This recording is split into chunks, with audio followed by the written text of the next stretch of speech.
আমরা ছিলাম 5 বোন আর 1 ভাই। আমি অনেক গরিব পরিবারের একটা মেয়ে। অনেক কষ্টে আমরা বড় হয়েছি। আমার মা মানুষের বাড়িতে কাজ করে খায়, আর বাবা একটা জুতার ফ্যাক্টরিতে কাজ করে। অনেক কষ্টে আমাদের জীবনযাপন হয়। আমরা ঠিকমতো 3 বেলা ভাতও পর্যন্ত খেতে পারি না। যদি ভাত পাই তাহলে তরকারির চিন্তায় কুমড়ে মরতে হয়। ভাত থাকলে তরকারি থাকে না, তরকারি থাকলে চাল থাকে না।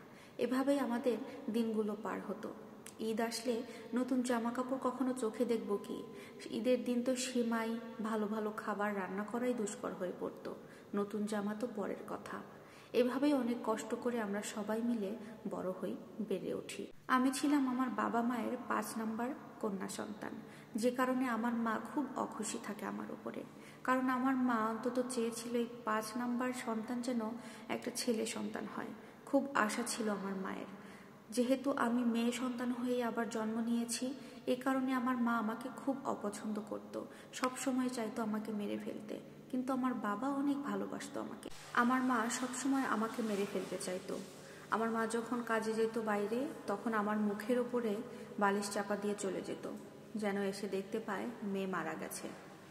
কিন্তু আল্লাহ তাআলার অশেষ রহমতে আমার কিছুই হতো না। এমন একদিন আসে, আমার মা আমাকে দত্তক দিয়ে দিতে চায় এবং আমার খালা সেটাকে লক্ষ্য করে এবং আমার বাবা যেখানে কাজ করে সেখানে ফোন দিয়ে জানায় যে ভাই, আপা তো মেয়েকে দত্তক দিয়ে দিচ্ছে, আপনি তাড়াতাড়ি বাসায় আসেন। এই কথা শোনার সাথে সাথে আমার বাবা চলে আসে এবং আমার মাকে বলে, আমার মেয়ের যদি কিছু হয় আর যদি কখনো দত্তক দেওয়ার চেষ্টা করিস তাহলে তোকে আমি দেখে নেব। কিন্তু এরপরেও আমার মা আমাকে বারবার লবণ পানি খাইয়ে মেরে ফেলার চেষ্টা করেছে। কিন্তু ওই যে বললাম, আল্লাহর অশেষ রহমতে আমার কিছুই হয়নি। এরপর থেকে আমার বাবা কাজে যাওয়ার আগে আমাকে সব সময় আমার খালার বাসায় খালার কাছে রেখে যেত, কারণ আমার মা সব সময় এটা ওটা করতেই থাকতো। তাই ভয়ে আমাকে আমার খালার বাসায় রেখে যেত, না জানি কখন কি করে ফেলে আমার মা। এভাবে চলতে চলতেই আমার একটা ভাই হয়। 6 নাম্বার সন্তান আমার বাবা মায়ের একটা ছেলে সন্তান হয়। আমাদের ভাই হয়ে জন্ম নেয় সবার আদরের। আস্তে আস্তে আমরা সবাই বড় হতে লাগলাম। বড় বোনদের বিয়ে হয়ে গেল। এখন আমার ছোট ভাইকে কে দেখবে?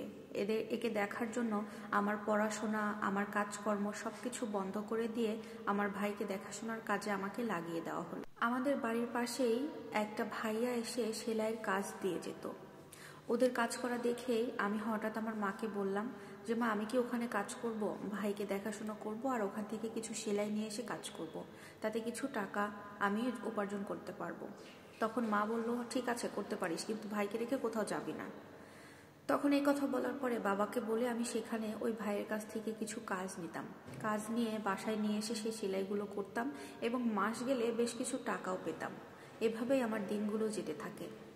কিন্তু আমার ভাবতেও খারাপ লাগে, শুধুমাত্র মেয়ে হয়ে জন্মেছিলাম বলে আমার মা আমাকে মেরে ফেলতে চেয়েছিল সেই জন্মের সময় থেকেই, এবং জন্মের পরেও অনেকবার চেষ্টা করেছে, কিন্তু আল্লাহর রহমতে আমাকে মারতে পারেনি। আমার মা নিজেও তো একটা মেয়ে, তাহলে কিভাবে একটা মেয়ে হয়ে আর একটা মেয়েকে মেরে ফেলার চিন্তা ভাবনা করতে পারে? কখনো কোনো মা এমন করতে পারে? সত্যি এটা আমি ভাবতেও অনেক কষ্ট হয়। আমার জন্য তুমি দোয়া করো আপু। এই স্টোরিটি একটি আপুর জীবন কাহিনী। উনি নাম প্রকাশে অনিচ্ছা প্রকাশ করেছে। সবাই আপুটার জন্য দোয়া করবেন এবং আরও বাস্তব জীবনের গল্প, মোটিভেশনাল কথা পেতে হলে অবশ্যই আপুর সাথে থাকতে হবে। আল্লাহ হাফেজ।